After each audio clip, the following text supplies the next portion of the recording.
Kırgız eli. Kiçine oğlum Murat uşuntu orup kaldı. Akkan orusu menen. 3 balası var edi.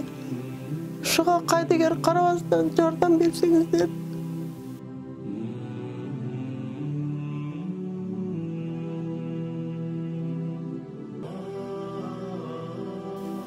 Ekinci 22 жылдың 5 март күні Ошқа бұтымның варикозы бойынша барып операция қылдырам деп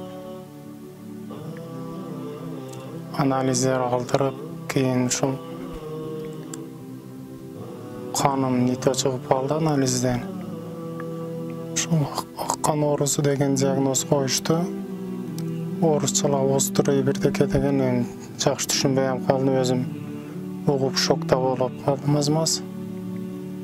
Ошынан бері ошарында онкология бөлімінде жаттым, дарыланып, химиотерапия бойынша. Азыр күнде келдім үйге, 10 күнге. Азыр эми ошо операция болуп турган болуп атат. Операция Индияда болот экен, сураштырдык.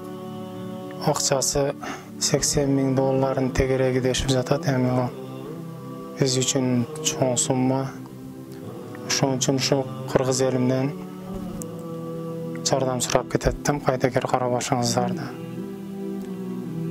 Калай калкымдан бир каражат топтолуп калса, ушул Индияга жөнөтсөк, Индияга барып операция кылдырып, ошол жактан сакайып келсе деген үмүттөбүз. Калай калкым, эли журтум. Бу баламдын 3 уулу бар эле. Жараткан Аллахым өзү сактасын. Аллахым өзү оорун берип, өзү шыпасын берсин. Дабасын берсин. Бу баламдын 3 баласы жалдырап, бирөөнүн көзүн карап калбасын. Калай калкым, эли журтум, тууган уруктарым.